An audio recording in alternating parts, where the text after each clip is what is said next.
আমরা লক্ষ্য করছি বিএনপি ছাত্রদল সারা দেশে যে নৈরাজ্য সৃষ্টি করছে তা দিনকে দিন সকল মাত্রাকে অতিক্রম করে যাচ্ছে। আমরা লক্ষ্য করছি সারা বাংলাদেশে যে অরাজকতা, আজকে খুলনায় ফজরের নামাজে মসজিদে ঢুকে মুসল্লিকে গুলি করা হয়েছে।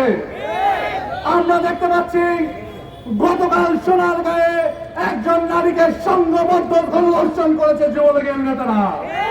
টিআইবি রিপোর্ট বলছে গত 100 দিনে বিএনপি সরকারের নেতৃত্বাধীন 605টি খুনের ঘটনা ঘটেছে, 200 অধিক ধর্ষণের ঘটনা ঘটেছে। আমরা দেখতে পাচ্ছি স্বরাষ্ট্রমন্ত্রী সালাউদ্দিন সারা বাংলাদেশের সকল মন্ত্রণালয়ের দায়িত্বটা নিয়ে নিয়েছেন। আমরা তাকে স্পষ্ট বলে দিতে চাই, স্বরাষ্ট্রমন্ত্রী সালাউদ্দিন সারা বাংলাদেশের সকল মন্ত্রণালয়ের দায়িত্ব আপনাকে দেওয়া হয় নাই। আপনার নেতৃত্বাধীন স্বরাষ্ট্র মন্ত্রণালয়ের দায়িত্ব আপনি পালন করুন। যদি পালন করতে ব্যর্থ হন আজকে পদত্যাগ করে চলে যান। আমরা দেখতে পাচ্ছি জাতীয় সংসদে আমাদের নারীদের, পদ্মশীল নারীদের অধিকারকে হরণ করার চক্রান্ত হচ্ছে।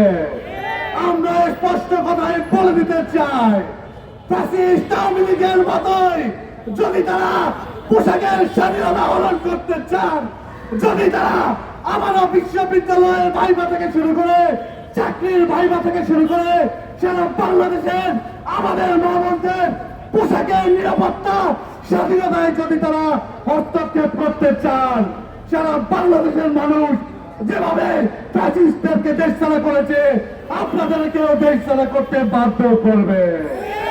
এবং একই সাথে সরকারের দলীয় এমপি মনিরুল হক চৌধুরীকে স্পষ্ট কথায় বলে দিতে চাই, যতই আপনি দাড়ি টুপি লালন করতে পারেননি তা আমরা লক্ষ্য করছি, যদি আপনি আপনার বক্তব্য না করেন, যদি যেভাবে মা বন্ধুকে কটাক্ষ করছেন সেজন্য যদি ক্ষমা না চান, সারা বাংলাদেশের মানুষ আপনাদেরকে দেখে নেবে।